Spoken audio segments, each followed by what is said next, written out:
Right, ठीक है। हम लोग ऐसा करेंगे कि आज ना थोड़ा सा डिफरेंट वे में हम रिकॉर्डिंग चलाएं, क्योंकि स्टूडेंट्स के प्रॉब्लम्स ना डिफरेंट होते हैं और सबका माइंड जो है डिफरेंट वे में काम करता है।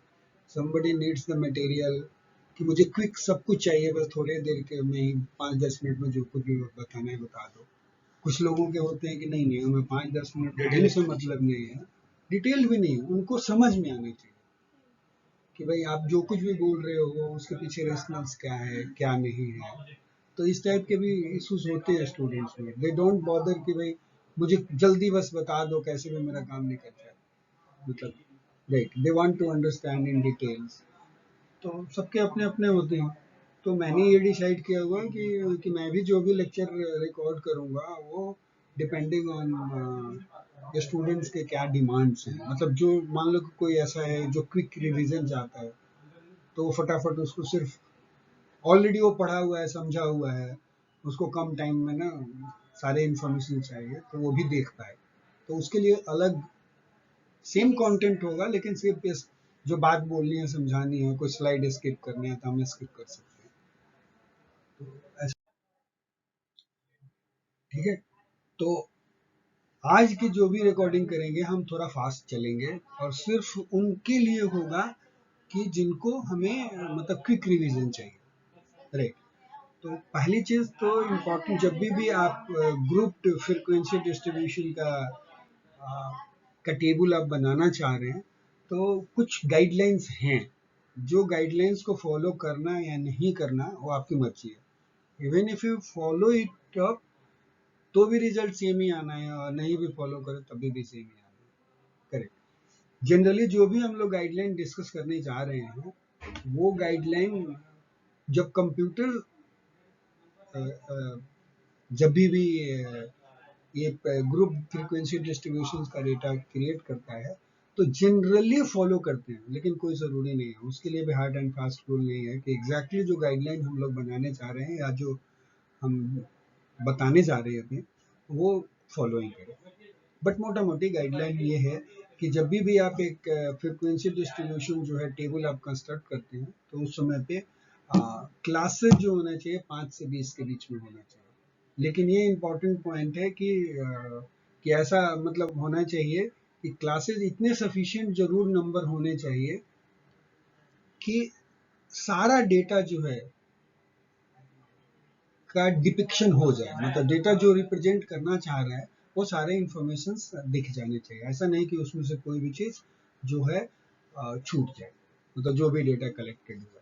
तो वही बोल रहा है कि it should have the enough classes to present a clear description of the collected data. दूसरा है कि ये प्रेफरेबल है बट नेसेसरी नहीं है कि क्लास विड्थ जो होना चाहिए वो ऑड नंबर होना चाहिए। ऑड नंबर होने से क्या होता है कि जो क्लास लिमिट्स जो होता है वो उसी मतलब उसी के फॉर्म में जो है वो उसका मिड पॉइंट भी आ जाता है। जैसे मान लो कि क्लास लिमिट जो है वो इवन नंबर में मतलब इंटीजर है यदि, तो मिड पॉइंट भी जो होगा वो ऑड रखेंगे तो इंटीजर ही आ जाएगा, राइट। तो ये एक एडवांटेज है, लेकिन ऐसा कुछ हार्ड एंड फास्ट रूल नहीं।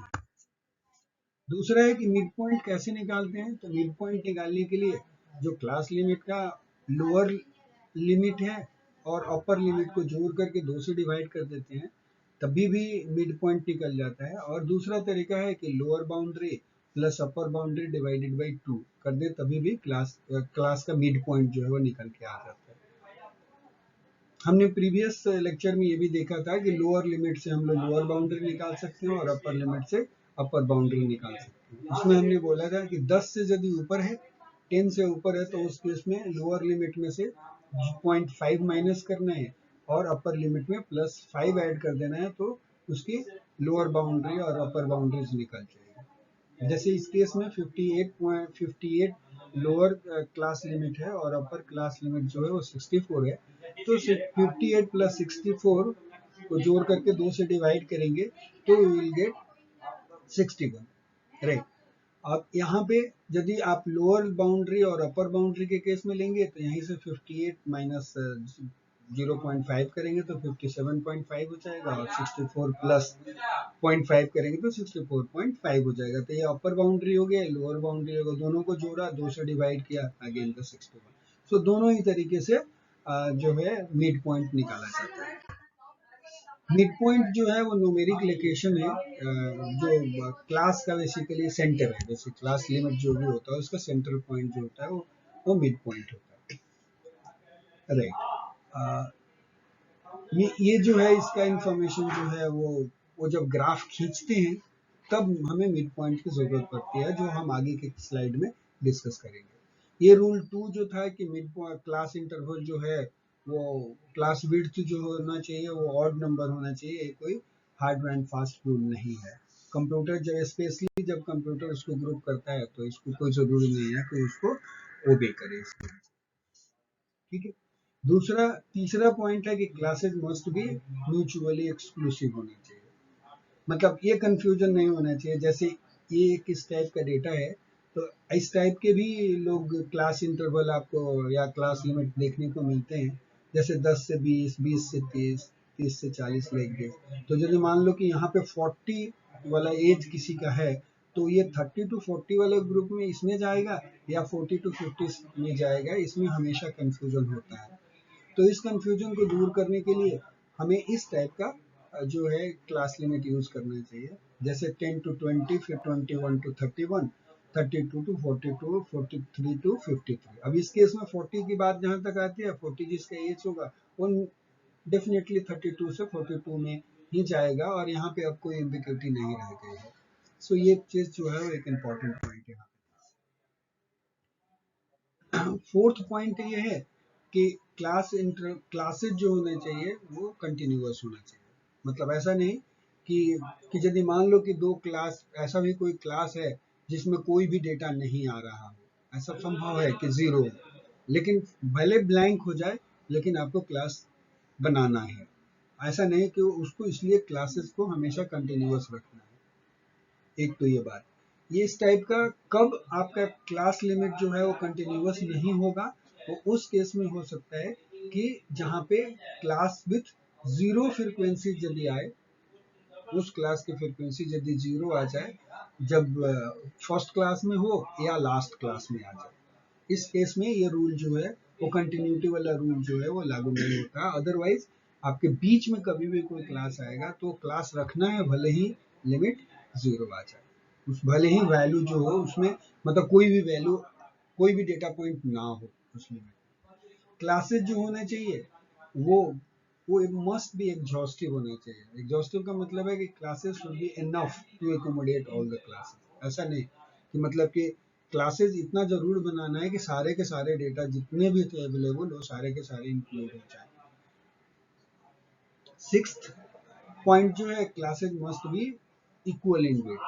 दूसरा जो क्लासेस का वेट जो होना चाहिए वो हमेशा इक्वल होना चाहिए, इसलिए क्योंकि वो जो it avoids the distorted view of the data. सिर्फ एक्सेप्शन यहाँ पे यही होता है कि यदि फर्स्ट क्लास जो है, अगेन फर्स्ट क्लास जो है वो ओपन एंडेड क्लास है, तो ओपन एंडेड क्लास में क्या होता है कि कोई स्पेसिफिक लिमिट नहीं होता है। जैसे फर्स्ट क्लास और लास्ट क्लास में फर्स्ट क्लास में लोअर लिमिट नहीं होता स्पेसिफिक, और लास्ट क्लास में अपर स्पेसिफिक लिमिट नहीं होता। तो इस चीजों का मतलब वहां पे रूल जो है वो ब्रेक हो जाता है। अदरवाइज आपके क्लास बिल्ड जो होने चाहिए वो इट मस्ट बी इसमें it must be it must have the equal limit. ये इंपॉर्टेंट पॉइंट है।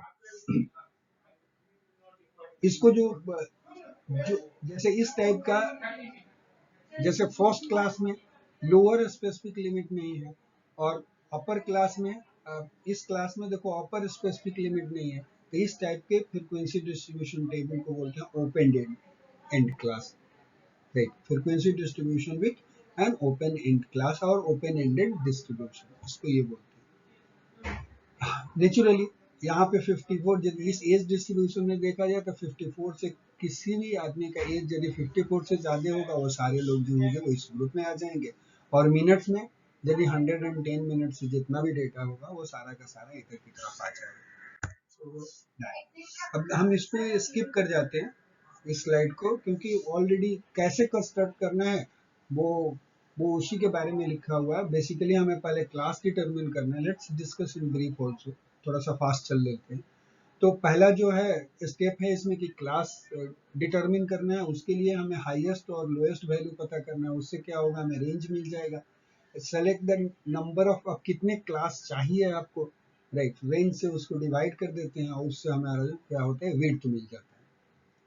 और उसको जो भी जब डिवाइड करेंगे तो राउंड अप की तरफ करेंगे।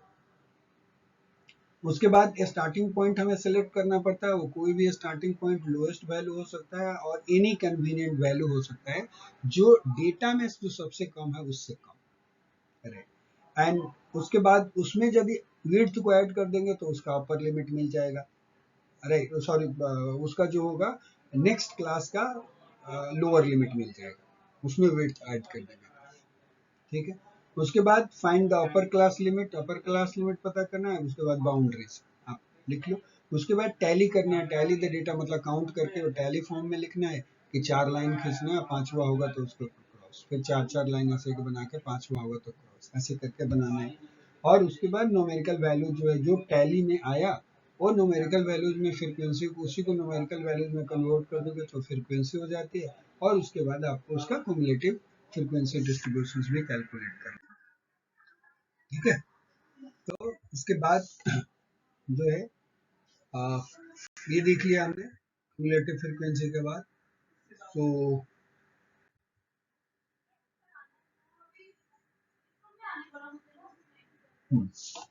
ठीक है, जो इसमें एक इंटरेस्टिंग फैक्ट था कि male dogs bite children more often than female dogs do. However female cats bite children more often male cats do, ठीक है। After the raw data has been have been organized into a frequency distribution, it will be analyzed by looking for the peaks and extreme value।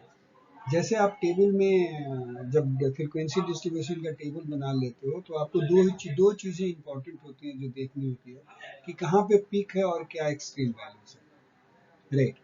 So the peak shows which class or classes have the most data value। जिसमें सबसे ज्यादा data value होगा वो peak हो जाएगा, right.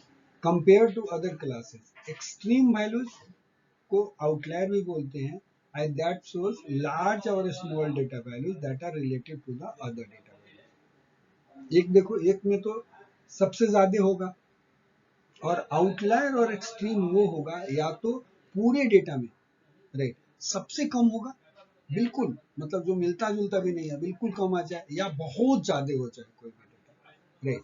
तो उसको extreme values को बोलते हैं आउटलायर, ठीक है। When the range of data value is relatively small, यदि मान लो कि डेटा वैल्यूज का जो है रेंज ऑफ डेटा वैल्यू जो है यदि स्मॉल होता है, मतलब lowest value highest value minus lowest value का वैल्यू जो भी आए यदि कम आता है तो उस केस में frequency distribution can be constructed using a single data values for the class. मतलब आपका जो जो क्लास लिमिट जो बनाते थे वो एक का भी बन सकता है, राइट। और इस टाइप का जो जब टाइप ऑफ डिस्ट्रीब्यूशन को बोलते हैं अनग्रुप्ड फ्रीक्वेंसी डिस्ट्रीब्यूशन बोलते हैं, right। जैसे इस केस में देखोगे तो देखो यहाँ पे एक एक एग्जांपल दिया हुआ है। एक देखो यहाँ पे मिनिमम डेटा वैल्यू क्या है, 12 है, 12, और इसमें से मैक्सिमम देखोगे तो शायद 18 है, हा? यही है ना, 18 से ज्यादा बड़ा नहीं है, 12 मिनिमम है, करेक्ट, 19 है, हाँ ठीक है, 19 है। तो 12 और 19 में डिफरेंस जो है वो कितना का, 7 का है। तो इस केस में हम एक एक भी बना सकते हैं। जैसे देखो 12 का बना लिया, 12, 13, 14, ऐसे करके 19 तक बना लिया।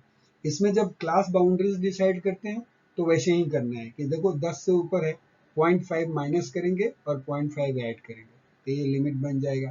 तो 12 में से 0.5 माइनस किया तो 11.5 और 12 में 0.5 जोड़ दिया तो 12.5, ऐसे करके हम क्लास बाउंड्रीज बना लेंगे। और फिर 11.5 और 12.5 के बीच में जितने डेटा आएंगे उसको टैली कर लेना है, टैली करके उसकी फ्रीक्वेंसी बना देंगे, करेक्ट। तो सेम प्रोसीजर है, राइट। और वैसे ही जब जब हमें फ्रीक्वेंसी डिस्ट्रीब्यूशन, जब क्यूमुलेटिव फ्रीक्वेंसी डिस्ट्रीब्यूशंस बनाना होगा तो अगेन लेस देन 11.5 पहला वाला उठाएंगे, राइट, उस केस में 0 लिखेंगे हर बार, राइट। अब लेस देन 12.5, अब इसमें ये जोड़ देंगे 6, राइट, तो हो गया 6। फिर लेस देन 12.5 तो हो गया था हमारा, अब क्या आएगा, लेस देन 13.5, तो 13.5 में ये दोनों जोड़ेंगे, 6 + 1 7।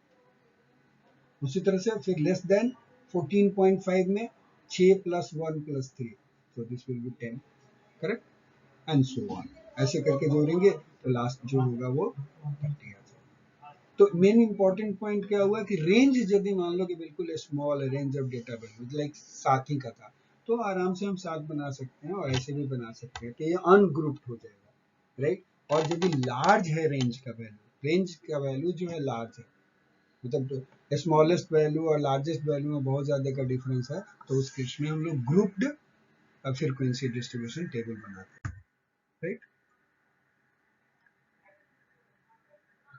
हाँ, ठीक है।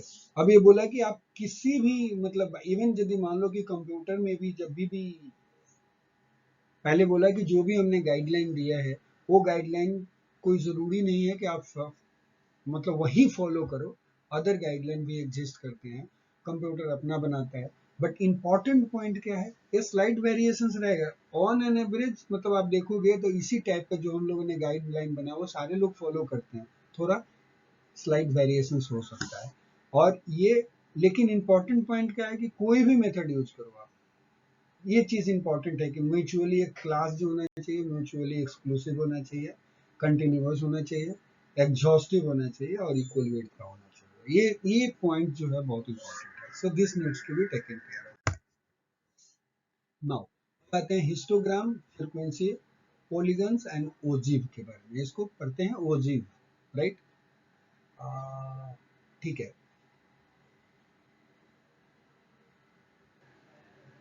देखो फ्रीक्वेंसी डिस्ट्रीब्यूशंस में तो हम टेबल में डेटा डालते हैं, राइट। लेकिन बहुत सारे लोग जो हैं जिनको स्टैटिस्टिकल नॉलेज नहीं है, या जिनको है भी, वो टेबल को देख करके ना, अगेन जैसे रॉ डेटा को देख करके इंफॉर्मेशन डिराइव करना मुश्किल था, तो हमने उसको फ्रीक्वेंसी डिस्ट्रीब्यूशन टेबल में कन्वर्ट किया था। तो उससे बहुत सारे लोगों को आइडिया हो जाता है कि न्यूमेरिकल वैल्यूज देख करके ना उनको बात समझ में आ जाती है, लेकिन सारे लोगों को ये बात समझ में नहीं आती। बहुत सारे लोग प्रेफर करते हैं कोई ग्राफ बना दो, कोई चार्ट बना दो, कोई पिक्टोरियल फॉर्म में उसी चीज को आप कन्वर्ट कर दो, तो पिक्चर के रूप में देख करके ज्यादा चीजों को कंप्रीहेंड करते हैं लोग, उनको ज्यादा अच्छे से समझ में आती है। तो इसलिए हम लोग जो है अभी देखेंगे कि स्टैटिस्टिकल ग्राफ्स और चार्ट जो है वो वो कैसे बनाए जाते हैं, राइट। और उसके जो इम्पोर्टेंट वेरिएंट्स जो हैं उसके बारे में डिस्कस करेंगे, लाइक हिस्टोग्राम कैसे बनाते हैं, फ्रीक्वेंसी पॉलीगन कैसे बनाते हैं, और ओजिव कैसे बनाते हैं, और ये क्या क्या इंफॉर्मेशन जो है वो रिवील करते हैं, या इनसे हम लोग क्या क्या इंफॉर्मेशन निकाल सकते हैं, ठीक है। तो यही तीन मोस्ट कॉमन वेज है, हिस्टोग्राम, फ्रीक्वेंसी पॉलीगन, और कुमुलेटिव फ्रीक्वेंसी जो होता है उसका यदि हम जब हम ग्राफ ड्रॉ करते हैं तो उसको बोलते हैं हम लोग ओजीव, राइट। तो तीन तरीके हैं, हिस्टोग्राम, फ्रीक्वेंसी पॉलीगन, और कुमुलेटिव फ्रीक्वेंसी ग्राफ और ओजीव, तीनों को ही बेसिकली, चाहे आपको हिस्टोग्राम खींचना हो, या आपको फ्रीक्वेंसी पॉलीगन बनाना हो, या ओजीव, ये तीनों ही ग्राफ के लिए सबसे पहला स्टेप जो है आपको लेवल करना है एक्स और वाई एक्सिस। उसके बाद on the X axis class boundaries of frequency distributions लिखने हैं, किसके लिए, हिस्टोग्राम और ओजिव बनाना है, तो उस केस में क्या रखना है, उसका क्लास बाउंड्रीज लिखना है। हिस्टोग्राम और ओजिव के केस में क्लास बाउंड्री चाहिए, और फ्रीक्वेंसी पॉलीगन जो होगा उस केस में मिड पॉइंट चाहिए, राइट। तो ये एक पॉइंट, यही चीज एक है थोड़ा जो याद रखने की जरूरत है, जो ऑब्जेक्टिव क्वेश्चन में फ्रेम कर सकते हैं लोग और पूछ सकते हैं, राइट। क्या, कब, हिस्टोग्राम और ओजिव के केस में हमें क्लास बाउंड्रीज मेंशन करनी है एक्स एक्सिस पे, और फ्रीक्वेंसी पॉलीगन के केस में मिड पॉइंट लेना है। उसके बाद क्या करना है कि ईच क्लास का, right, plot the frequency for each class and draw vertical bars. Vertical bars किसके लिए करना है? हिस्टोग्राम के लिए करना है, और लाइन जो है वो फ्रीक्वेंसी पॉलीगॉन और ओजिव के लिए करना है। करेक्ट? फ्रीक्वेंसी पॉलीगॉन और ओजिव के लिए लाइन खींचना है और हिस्टोग्राम के लिए वर्टिकल बार्स बनाना है। और इट विल बी साइज जो होगा वो किसके प्रोपोर्शनल होगा? उसके फ्रीक्वेंसी के प्रोपोर्शनल होगा फॉर ईच क्लास। दूसरा अनदर इंपॉर्टेंट पॉइंट है, क्या याद रखना है कि लाइंस फॉर फ्रीक्वेंसी पॉलीगन जो होगा it will begin and and at the X axis. Frequency polygon में एक्स एक्सिस पे शुरू भी होगा और एक्स एक्सिस पे एंड भी होगा, वाइल ओजिव में line begins on the X axis, and करना जरूरी नहीं है। सो क्या यहाँ पे ये इंपॉर्टेंट पॉइंट है, टेक होम मैसेज क्या है? पहली चीज एक्स एक्सिस और वाई एक्सिस लेबल करना है। एक्स एक्सिस पे क्लास जाएगा, वाई एक्सिस पे फ्रीक्वेंसी जाएगी। जब हिस्टोग्राम और ओजिव यदि करना है तो क्लास बाउंड्री लिखना है एक्स एक्सिस पे, और यदि फ्रीक्वेंसी पॉलीगन करना है तो आपको मिड पॉइंट लेना है। राइट? तीसरा पॉइंट ये था कि हिस्टोग्राम के लिए वर्टिकल बार ड्रॉ करना है और फ्रीक्वेंसी पॉलीगन और ओजिव के लिए लाइन यूज करना है। चौथा पॉइंट क्या था? फ्रीक्वेंसी पॉलीगन के केस में एक्स एक्सिस से स्टार्ट भी होगा लाइन और एक्स एक्सिस पे एंड भी होगा, लेकिन ओजिव में सिर्फ एक्स एक्सिस से स्टार्ट होगा, एंड करना जरूरी नहीं है। करेक्ट? ऐसा करना से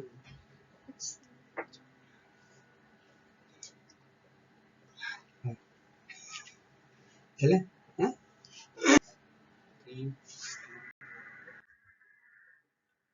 ठीक है। राइट? तो अभी देखते हैं हिस्टोग्राम का। राइट? ठीक है, एक एग्जाम्पल ले लेते हैं सीधे हिस्टोग्राम का। राइट? हमने क्या किया? क्लास बाउंड्रीज बना ली, जो भी डेटा है और उसका फ्रीक्वेंसी डिस्ट्रीब्यूशन जो है वो हमारे पास दिया हुआ है। राइट? इसका जो है वो अब हमें ग्राफ बनाना है बेसिकली। उसके पहले एक हिस्टोरिकल फैक्ट देख लेते हैं। क्या? कार्ल पियर्सन, ठीक है, introduce the histogram in 1891। He used it to show time concept of various regimes of prime ministers। Right? उसके दिखाने के लिए उसने हिस्टोग्राम यूज करा था। और किसने करा था? कार्ल पियर्सन ने। कब? 1891। पता क्या, इस टाइप के हिस्टोरिकल फैक्ट्स ना थोड़ा लाइटली नहीं लेना। कई बार यही चीज ना ऑब्जेक्टिव क्वेश्चंस में ना वो स्पेशली देखो,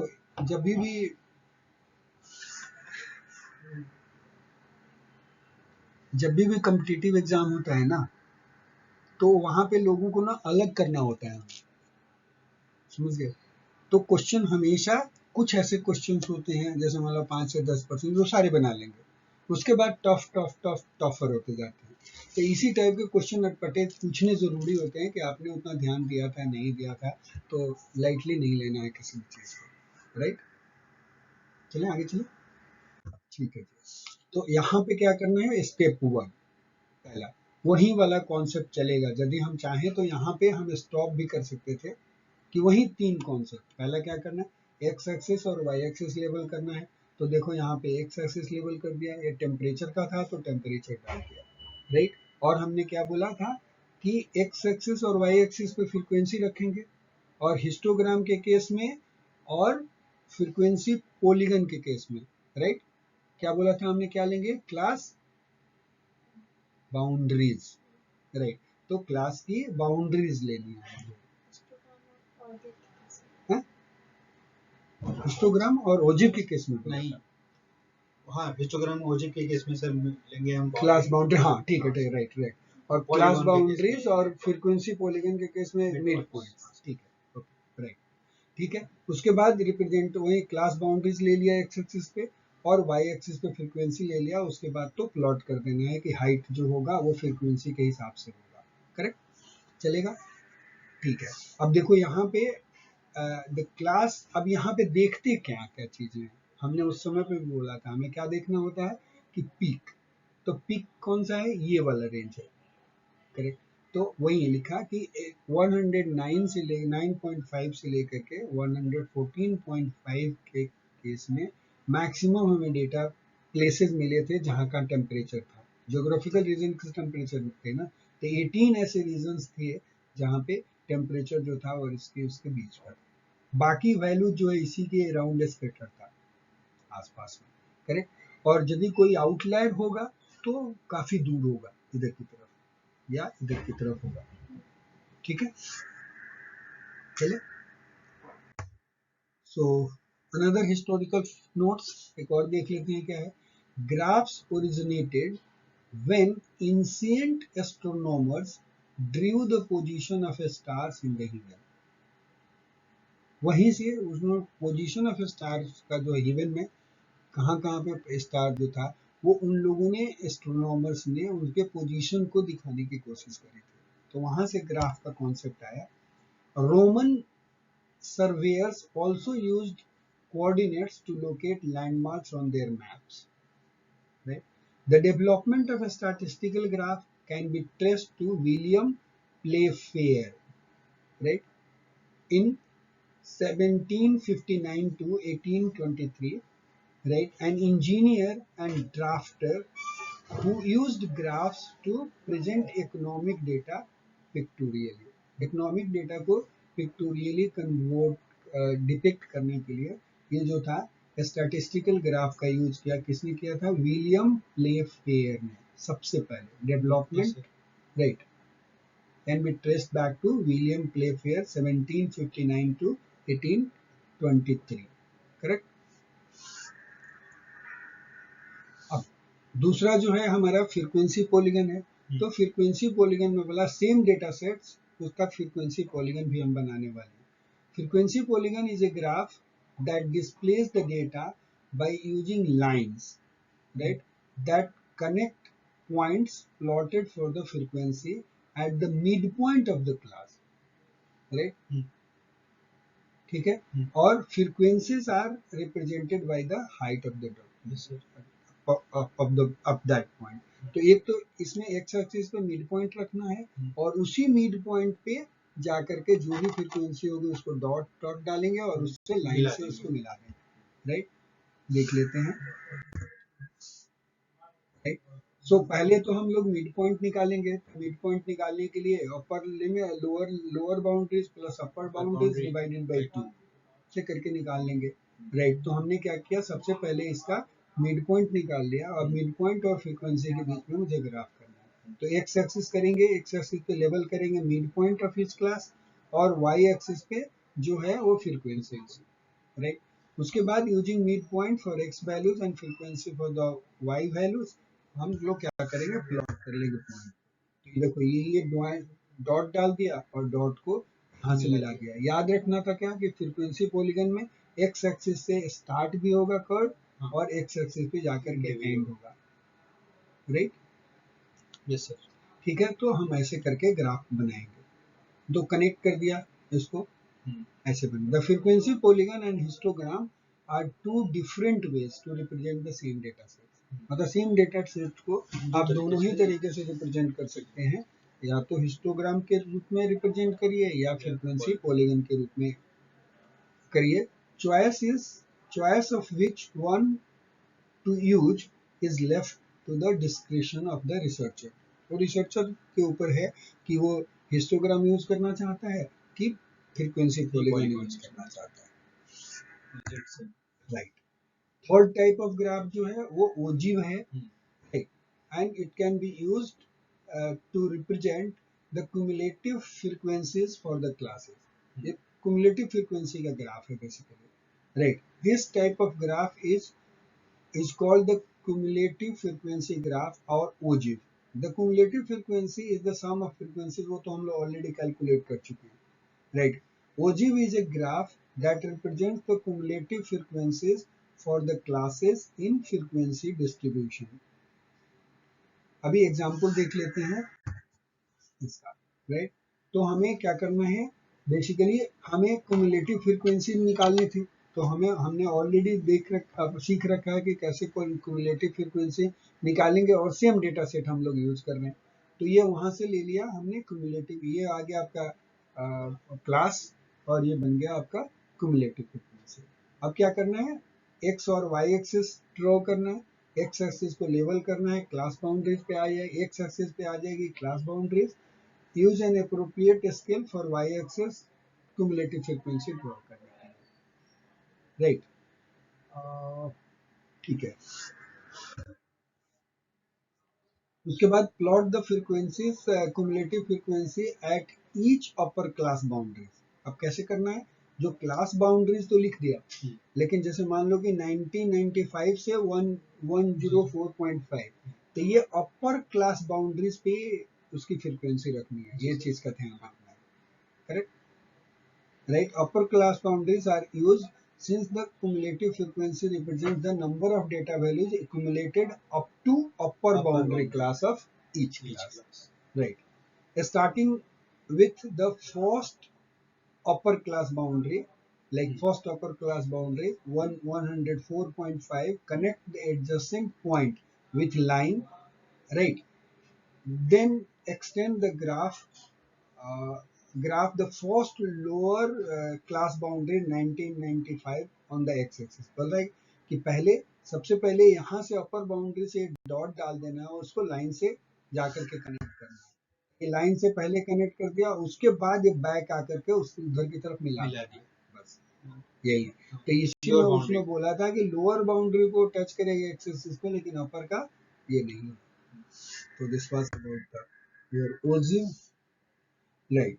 Cumulative frequency graph are used to visually represent how many values are below certain upper class boundaries. For example, to find out how many record high temperatures are less than 11 point less than 114.5 degree Celsius, तो उस case में यदि मान लो कि हमें ये पता करना है कि लेस देन 114.5 डिग्री फ़ारेनहाइट से टेम्परेचर कितने स्टेट्स में था, राइट। टोटल नंबर ऑफ कितने ऐसे प्लेसेस थे जिसका टेम्परेचर जो है इससे कम था, तो हम क्या करेंगे 114.5 एक्स एक्सिस पे जाएंगे, यहाँ से ग्राफ पे एक परपेंडिकुलर लाइन डालेंगे और फिर इस पे जाकर के वाई एक्सिस पे रीड करेंगे, तो यहाँ पे मिल जाएगा हमें 28, हाँ कितना है, तो इसका जो है वो यूज करते हैं। अभी तक जो हम लोगों ने भी देखा है कि जैसे फ्रीक्वेंसी हिस्टोग्राम बना रहे थे, फ्रीक्वेंसी पॉलीगन बना रहे थे, या ओजी के केस में, उसमें क्या किया हमने, रॉ डेटा की जो भी फ्रीक्वेंसी थी वो डायरेक्ट वो फ्रीक्वेंसी यूज करी थी, राइट। कई बार क्या होता है कि ना इस टाइप का रॉ डेटा को हम लोग ऐसा भी कर सकते हैं कि प्रोपोर्शन में कन्वर्ट कर सकते हैं, राइट। प्रोपोर्शन एग्जैक्टली हम रॉ डेटा ना यूज करें, उसको प्रोपोर्शन में कन्वर्ट करें, राइट। यदि मान लो कि हम प्रोपोर्शन में कन्वर्ट करके यदि हम ग्राफ बनाते हैं उसी रॉ डेटा को, तो उस टाइप के ग्राफ को बोलते हैं रिलेटिव फ्रीक्वेंसी ग्राफ। भाई डेटा जो भी रॉ डेटा है आपके पास अलग अलग फ्रीक्वेंसी है, राइट। जैसे फॉर एग्जांपल मान लो कि दो पॉपुलेशन की बात है, एक फिलाडेल्फिया का एग्जांपल पॉपुलेशन दिया हुआ है, वो है वन,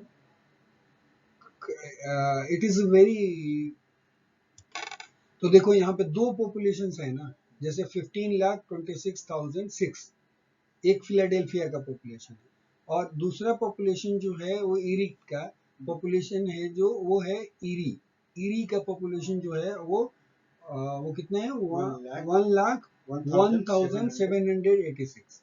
तो देखो जब भी इसको यूज करोगे ना, जैसे उसके ग्राफ में, तो इसका हाइट बहुत बड़ा आएगा, राइट, और इसका हाइट जो होगा वो काफी छोटा हो जाएगा।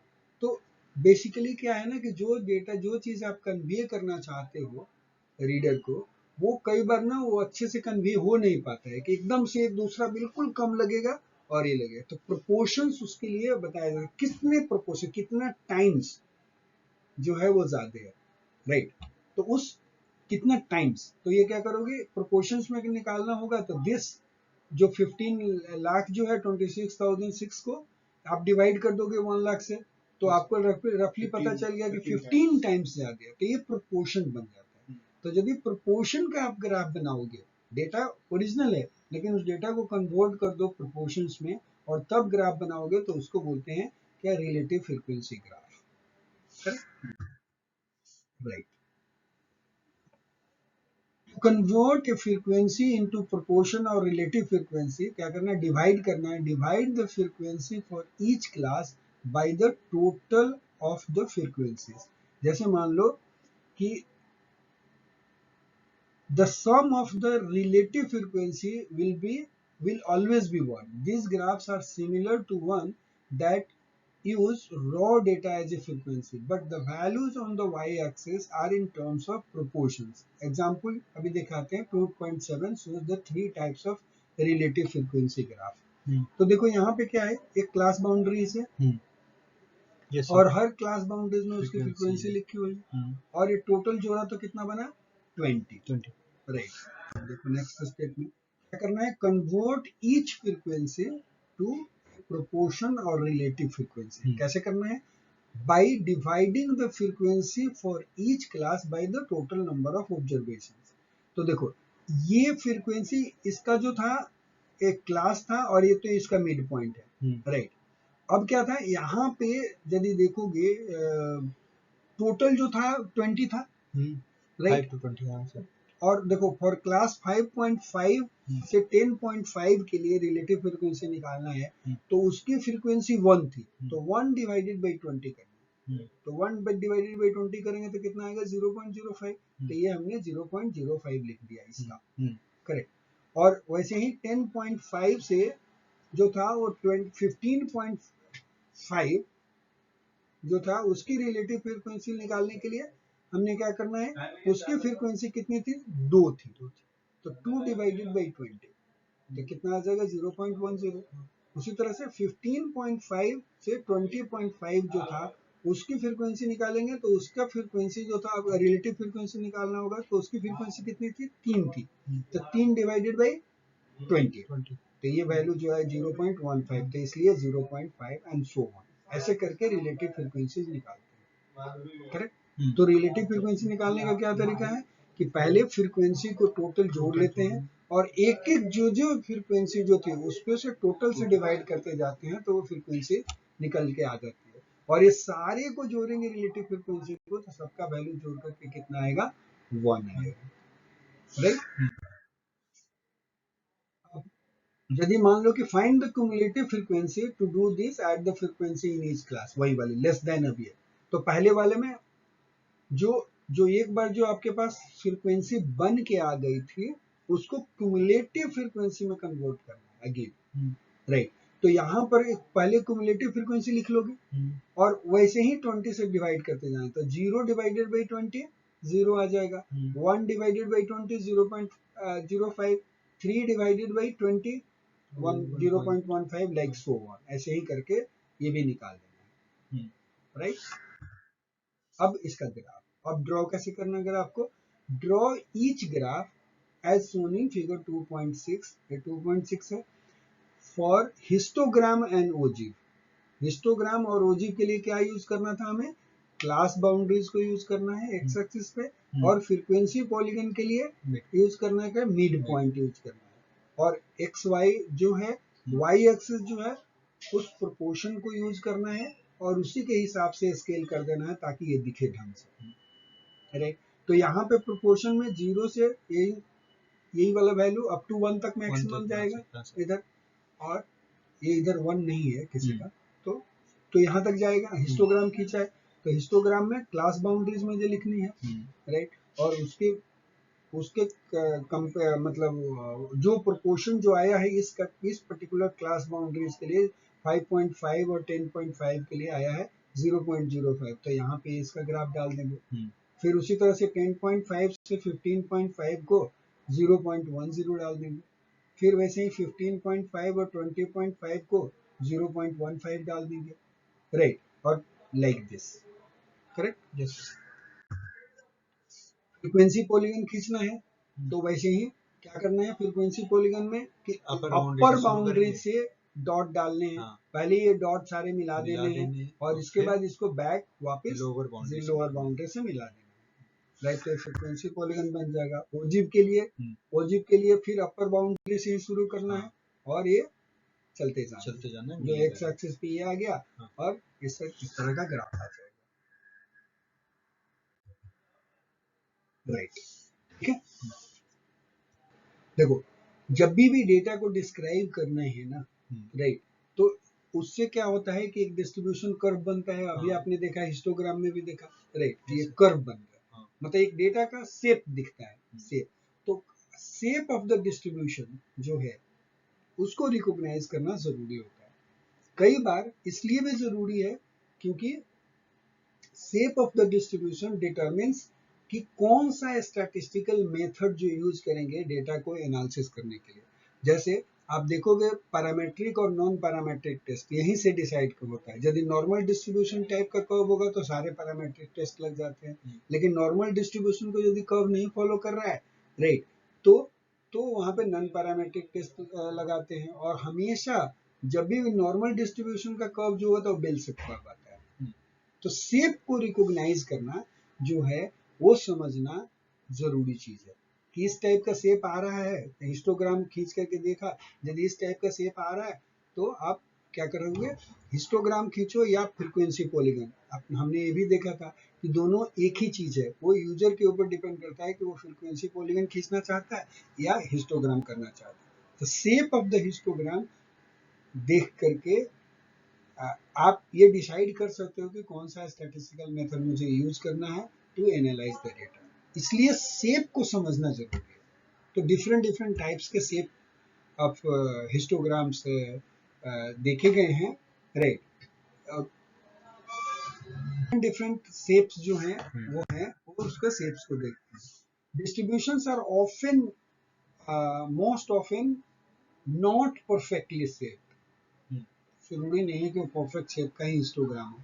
सो it is not necessary to have exact shape but rather to identify an overall pattern. तो इसलिए आपको ओवरऑल पैटर्न ना आइडेंटिफाई करने आना चाहिए।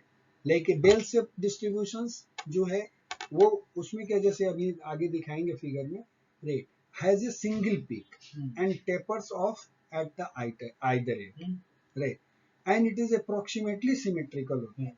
That is, it is roughly the same on both sides of a line running through the center, right? तो bell shaped graph, अब देखो यहाँ पे अलग अलग टाइप के ये ग्राफ्स हैं, राइट।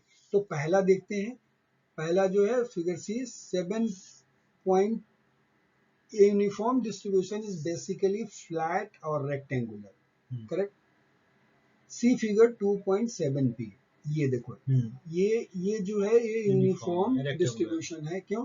क्योंकि यूनिफॉर्म डिस्ट्रीब्यूशन का क्या है, या तो आइदर फ्लैट होता है नहीं तो उसका रेक्टेंगुलर होता है, correct. A J shaped graph, J की तरह, a J shaped graph distribution is shown in figure 2.7c।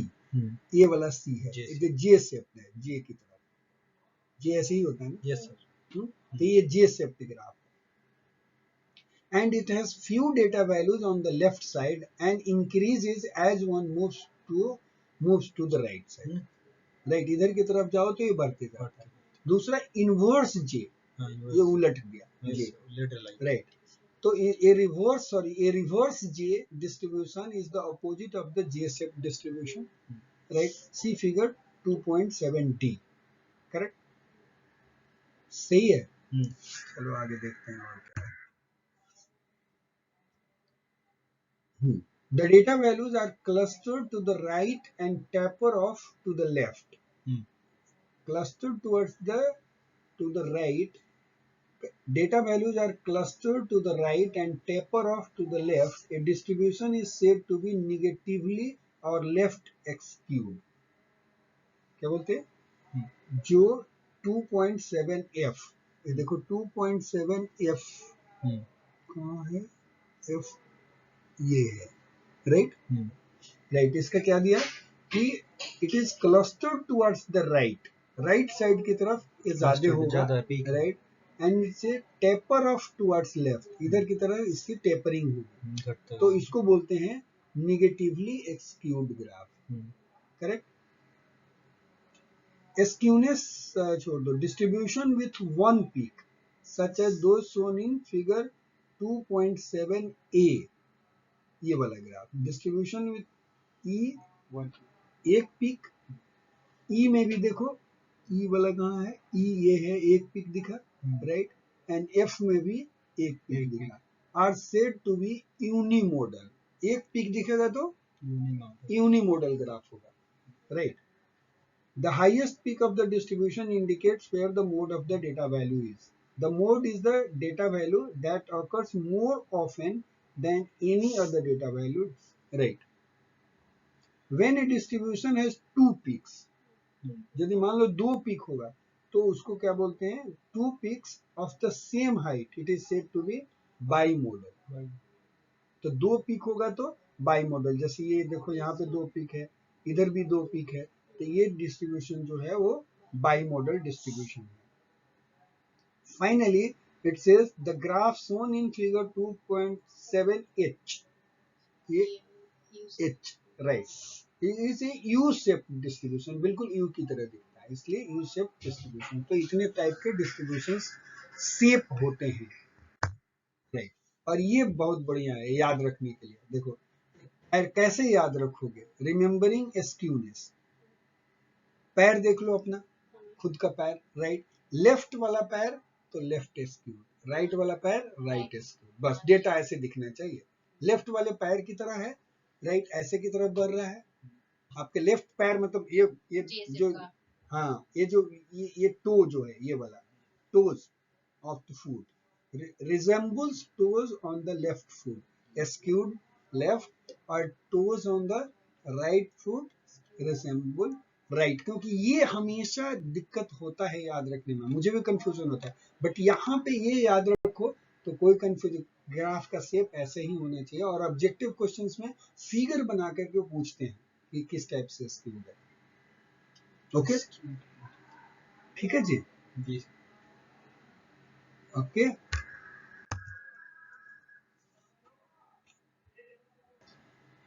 सो इसके बाद पाई ग्राफ. देखो पाई ग्राफ क्या है? Pie graph is a circle that divided into sections or wedges according to the percentage of frequency, right, in each category of the distribution.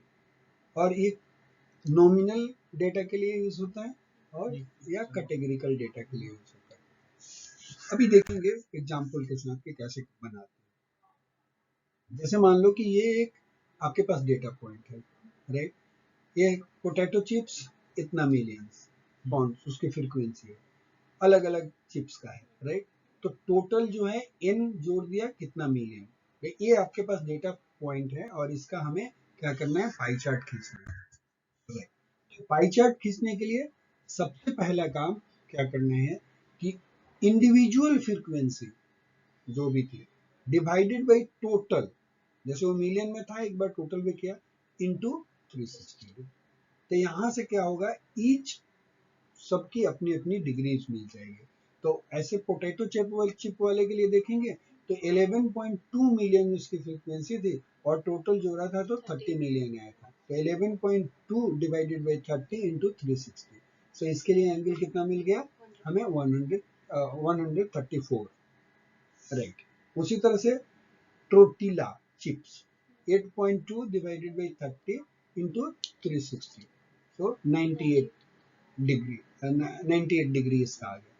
ऐसे करके हम हर variable जो है कैटेगरिकल वेरिएबल उसका क्या करेंगे? डिग्री निकालेंगे. और ये तो सारी डिग्री जोड़ करके कितनी आनी चाहिए? 360 आनी चाहिए, राइट.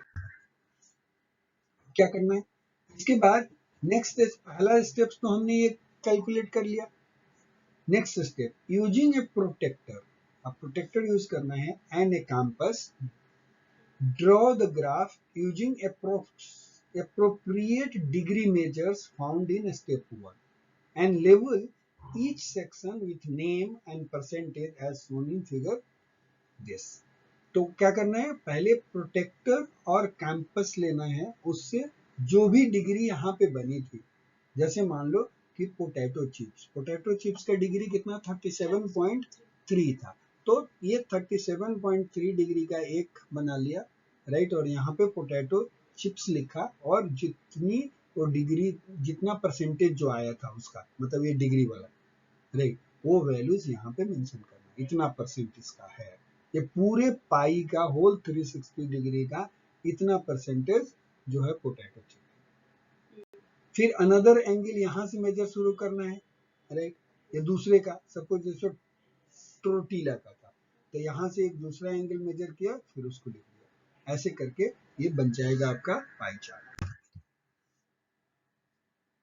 और दूसरे का है वैसे ही, डे नाइट इवनिंग, वैसे ही टोटल जोड़ लेंगे इंडिविजुअल, फिर वैसे ही f divided by n into, ऐसे करके अपना कैलकुलेट करते जाएंगे, सबके लिए अपना परसेंटेज आ गया, और परसेंटेज आ गया तो प्रोटेक्ट करके ऐसे करके बनाते हैं। नाउ ये इंपॉर्टेंट चीज आगे देखते हैं।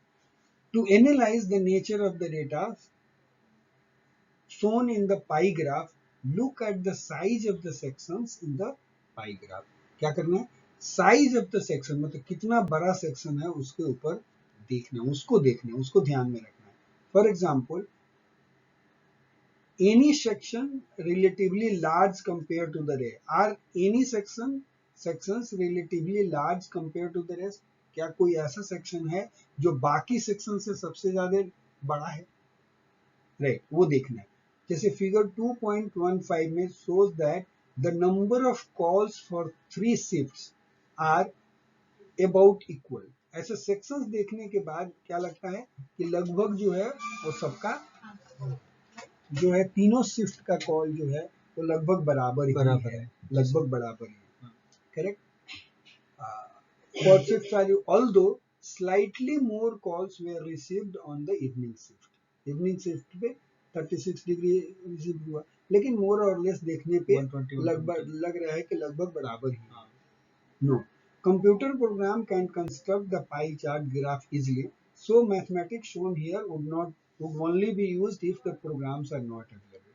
मतलब बोला कंप्यूटर में यदि आप डेटा डालोगे ऑटोमेटिकली जो है पाई चार्ट क्रिएट कर देता है, लेकिन जो मेथड हमने शो किया उसको जरूरत नहीं है फिर करने के लिए, आप कंप्यूटर से कर लो, नहीं तो हाथ से बनाना है तो ये मेथड आपको यूज करना है।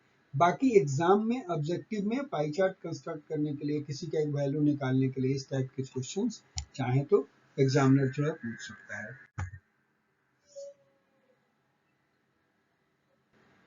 So let's see the one historical facts.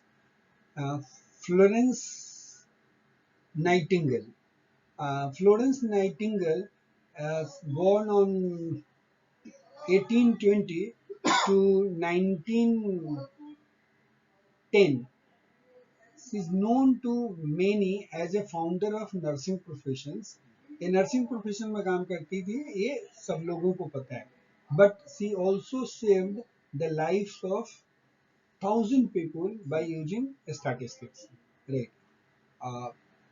उसने क्या किया था, when she encountered an unsanitary and under supplied hospital, साफ सुथरा नहीं था, under supplied hospital, she improve those conditions and then used statistics. पहले तो उस हॉस्पिटल का उसको इम्प्रूव किया, और उसके बाद उसके स्टैटिस्टिक्स को यूज किया टू कन्विंस अदर, लोगों को कन्विंस करने के लिए of need for more wide spread medical reforms. मतलब मेडिकल रिफॉर्म्स की जरूरत है कि सप्लाई होनी चाहिए, और सेंट्री कंडीशंस जो होना चाहिए वो इम्प्रूव होना चाहिए, साफ सफाई बहुत जरूरी है, right.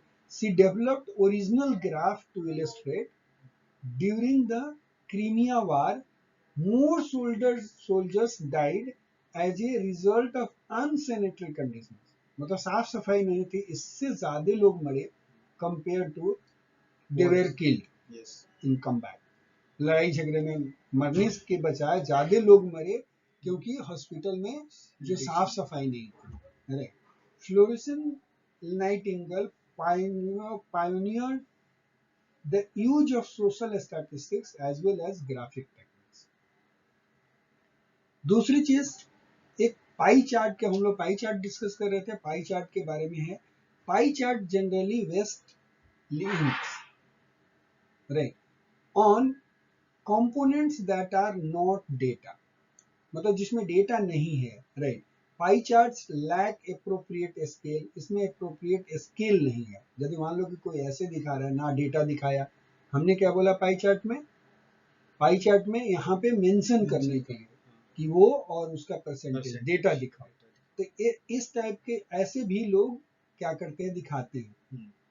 Pie charts do not show relative sizes, इस टाइप का भी लोग बनाते हैं right. Now, of different component as well as some other graphs such as Pareto chart.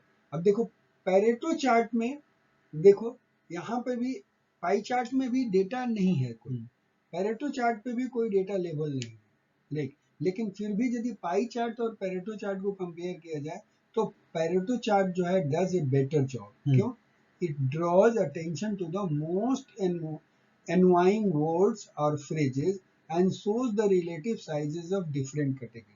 मतलब यहाँ पे लेवल तो कुछ नहीं है, लेकिन ये पता चल रहा है कि सबसे ज्यादा कौन important, what ever size was important, क्योंकि इसके रिलेटिव साइज जो है वो सबसे ज्यादा है। तो यही बोल रहा है कि draws attention to the most annoying words right और phrases and shows the relative size of different categories right। ठीक है, yes sir. so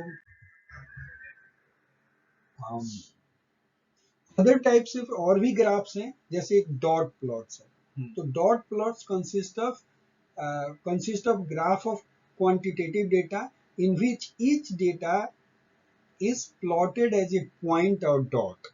dot plot में क्या है, each data is plotted as a point or dot above the horizontal values right, above a horizontal scale of values। dot represents equal values, sorry ठीक है। Next plot जो है वो dot plots है। तो डॉट प्लॉट्स क्या है, dot plots consist of a graph of quantitative data right in which each data value is plotted as a point or dot above horizontal scale of values right। dot representing equal values are stacked right। Features of dot plot क्या है, अभी और clear होगा जब graph देखेंगे तब right. Features of dot plot क्या है, it displays the shape of distribution of the data. So dot plot से भी आपको शेप डिस्ट्रीब्यूशन का शेप जो है वो पता चल जाएगा। It is usually possible to recreate the original list of data value. Dot plot से ये भी एक फायदा है कि डॉट प्लॉट देख करके ओरिजिनल डेटा जो है वो उसको रॉ डेटा को रिकवर किया जा सकता है। This is the beautiful point right. It is usually possible to recreate original list of data value. ये ऑब्जेक्टिव क्वेश्चन बन सकता है कि कौन सा ऐसा प्लॉट है जिसको देखने के बाद it is possible like to recreate the original list of data value. उसमें आंसर जो होगा टिक होगा डॉट प्लॉट।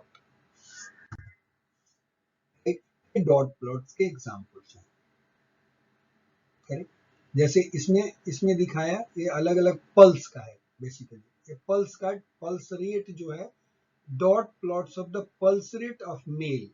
ये इसका इस डेटा बॉडी डेटा है, इस डेटा से उन्होंने पल्स रेट निकाला और पल्स रेट का जो है वो ग्राफ है ये। तो समझाइए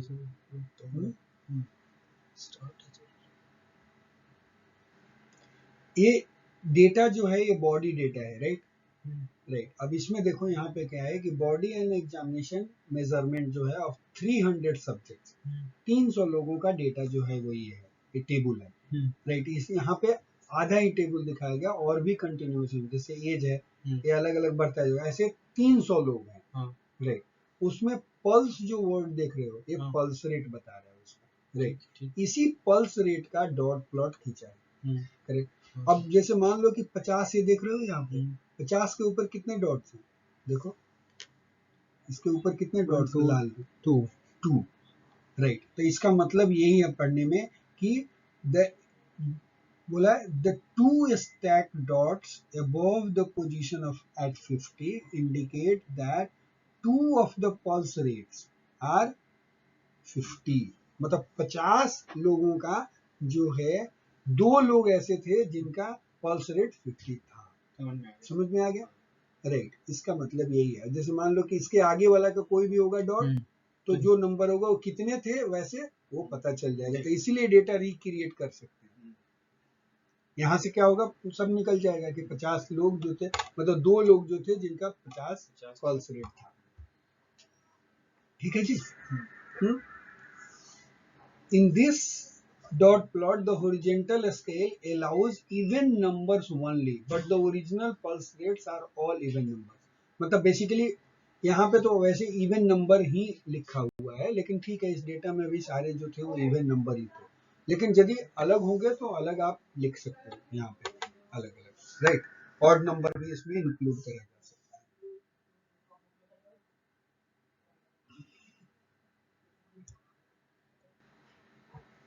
देखो यहाँ पे एक और चीज इंपॉर्टेंट है, ये 10 देख रहे हो, ये 10 बीट्स जो है वो पर मिनट बता रहा है। तो जनरली जो है ये फिक्शनल वैल्यू, फिक्शनल का मतलब कि वैसे ही नहीं, फिक्शनल का मतलब वो सही नहीं है, लेकिन फिर भी इसमें दिखाया गया है।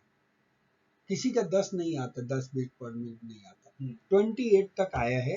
ये जो 28 बीट्स पर मिनट तक तो रिकॉर्डेड है लोगों का, लेकिन 10 बीट्स पर मिनट किसी का रिकॉर्डेड वैल्यू नहीं है। लेकिन इसको इसलिए इंक्लूड करा गया ये बताने के लिए कि यदि डॉट प्लॉट देखोगे तो आपको आउटलायर एकदम से क्लियर दिखता है, ऐसे डॉट प्लॉट पे दिख जाता है, because it is very small value. बोला था ना आउटलायर, या तो वेरी स्मॉल नहीं होगा, नहीं तो वेरी लार्ज वैल्यू। तो यहाँ पे वेरी स्मॉल वैल्यू आउटलायर दिखाने के लिए ये बताया, इसमें इसमें जानबूझ करके इंक्लूड किया है, करेक्ट।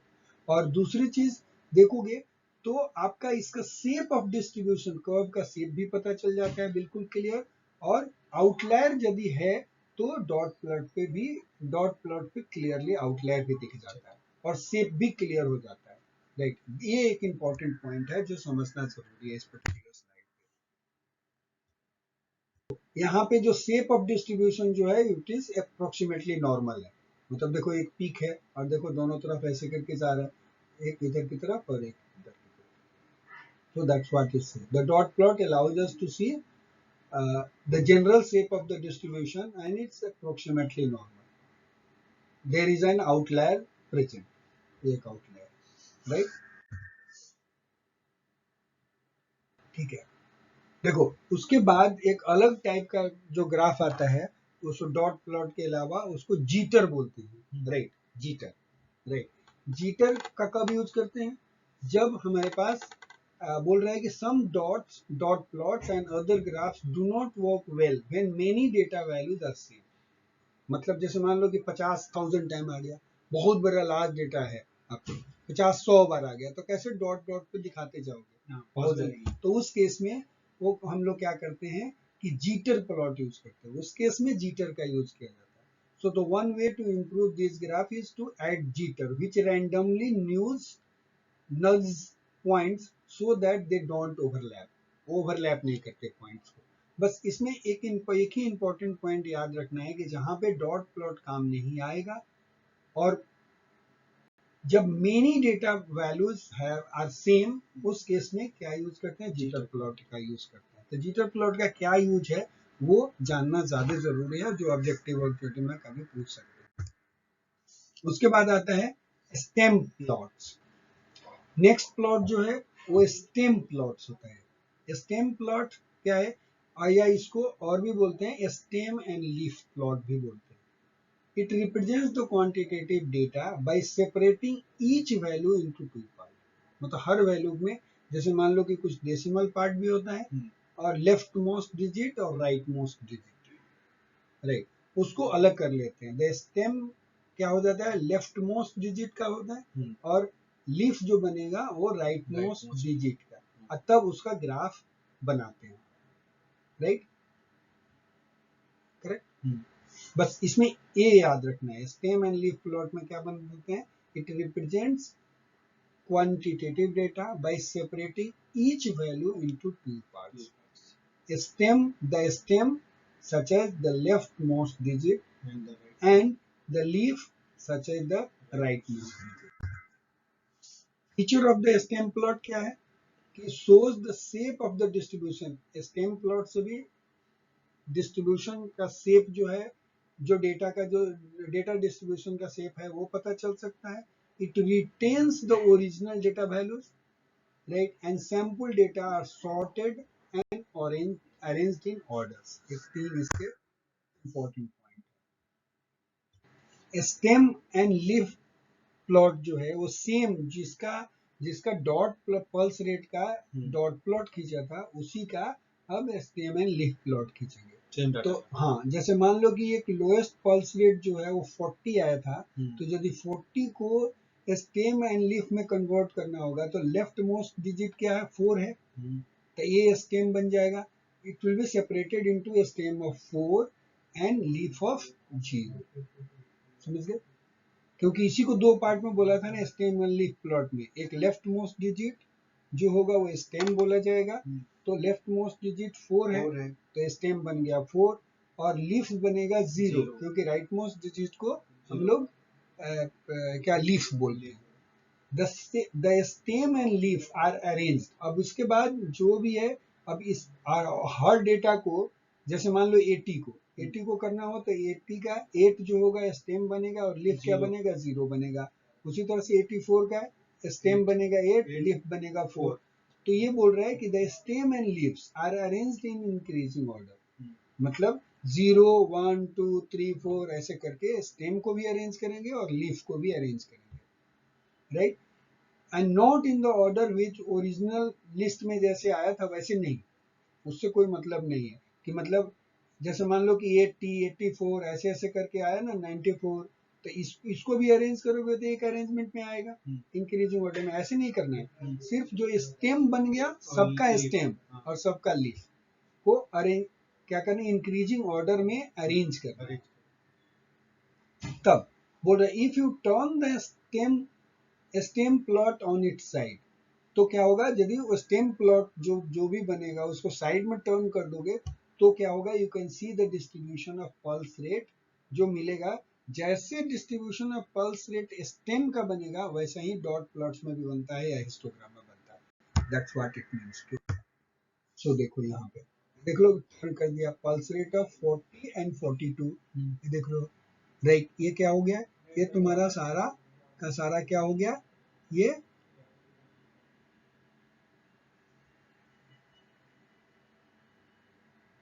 देख रहे हो, ये क्या बना, ये तुम्हारा स्टेम बन गया और ये बना लीफ. करेक्ट. तो देखो ये 440 था और 42 था, तो 4 स्टेम बना और लीफ एक का 0 था और दूसरा 2 था लीफ. तो इसको अरेंज कर दिया.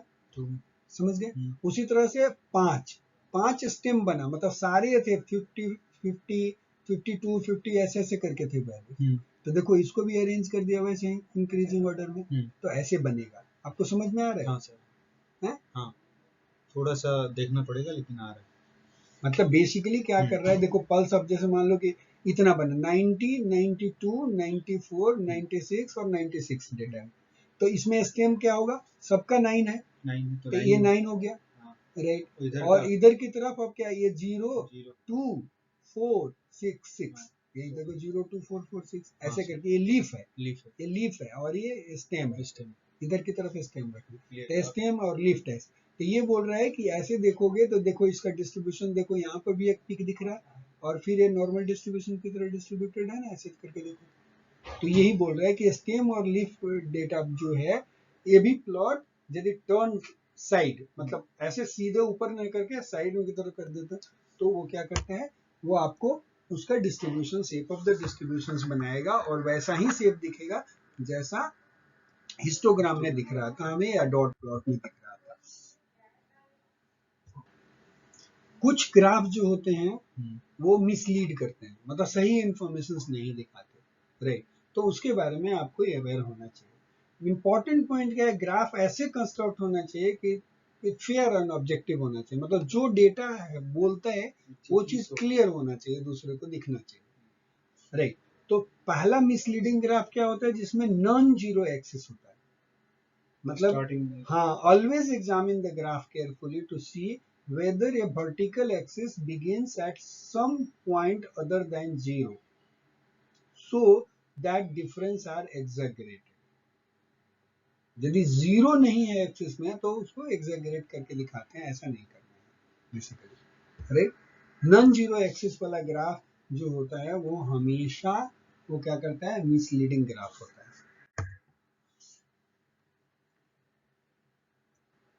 ये किसी पेपर का है, राइट।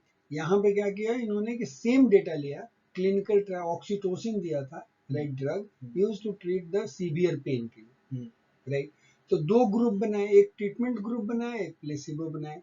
तो देखो डेटा कैसे दिखा रहे हैं, ट्रीटमेंट ग्रुप में जीरो एक्सेस नहीं दिखा रहा है, 10% से दिखा रहा है, देखो ये 10% से दिखा, और प्लेसिबो में 0% से दिखा रहा है, ये गड़बड़ है, ठीक है, समझ गया। तो ये हमेशा देखना है कि जीरो से नॉन जीरो एक्सरसाइज का मतलब वो एग्जैगरेट करके कोई ना कोई इंफॉर्मेशन दिखा रहा है, कुछ ना कुछ गड़बड़ है।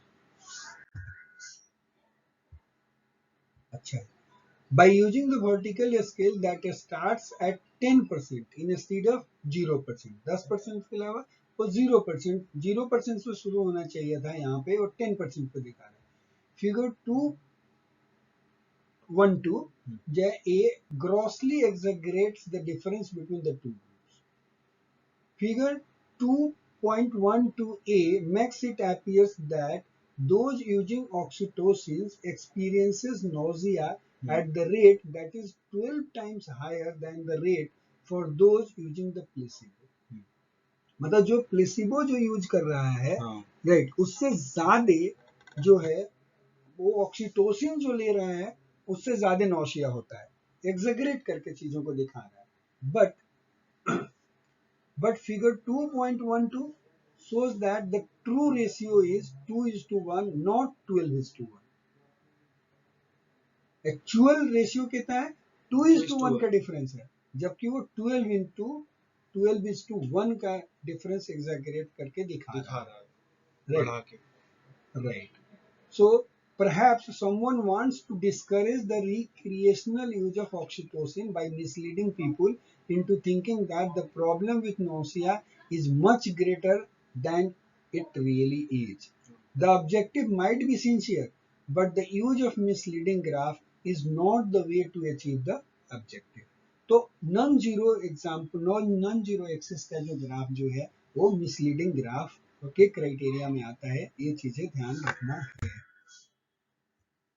ठीक है। अदर मिसलीडिंग ग्राफ जो है उसको बोलते हैं पिक्टोग्राफ। पिक्टोग्राफ मतलब लोग क्या करते हैं, आर्टिस्ट से फोटो बनवा लेते हैं हाथ से, और उसमें ना वो एग्जैगरेट करके वो एक इंफॉर्मेशन को दिखाते हैं, तो वो चीज ध्यान में रखना चाहिए। वही pictograph, when examining data depicted with pictograph, determine whether the graph is misleading because objects of area or volume are used to depict amounts that are actually one dimensional. Histogram and bar charts represents one dimensional data with two dimensional bar, but they use bars with the same width so that the graph is not misleading. देखो, यदि इसी चीज को histogram और bar chart से दिखाते हो तो मिसलीडिंग नहीं होता, लेकिन लोग क्या करते हैं, एरिया या वॉल्यूम के रूप में दिखाते हैं उसी डेटा को, तो वो जाकर के मिसलीडिंग हो जाता है। जैसे फॉर एग्जांपल अब देखो यहाँ पे graph of US phone recorded calls, अब यहाँ पे क्या लग रहा है, देखो अब ये तो यहाँ पे 151 मिलियन और ये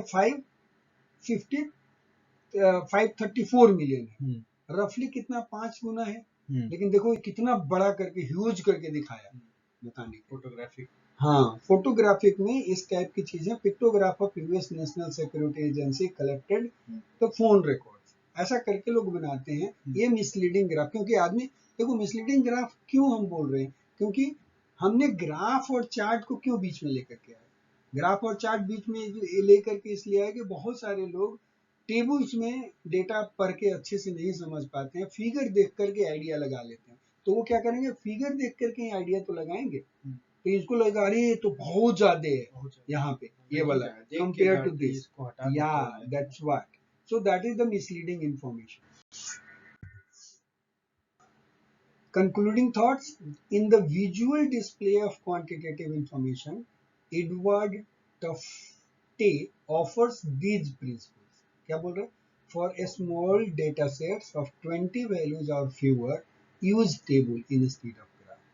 यदि मान लो कि आपके पास डेटा पॉइंट्स 20 या 20 से कम है, तो बेहतर है कि आप टेबल यूज करो, ग्राफ की जरूरत नहीं। A graph of data should make us focus on true nature of the data, not on other elements such as eye-catching but distracting design features such as telephone in figure 2.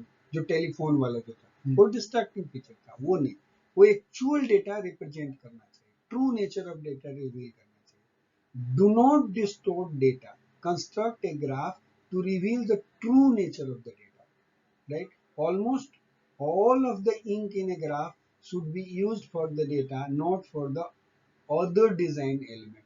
मतलब data दिखाने के लिए आप ink का use करो, print करते हैं ना आदमी मटेरियल, ये नहीं कि वैसे ही कोई एरिया लेकर के कलर से फिल कर दिया जिसमें कोई डेटा ना हो, ऐसा नहीं करना। Thank you.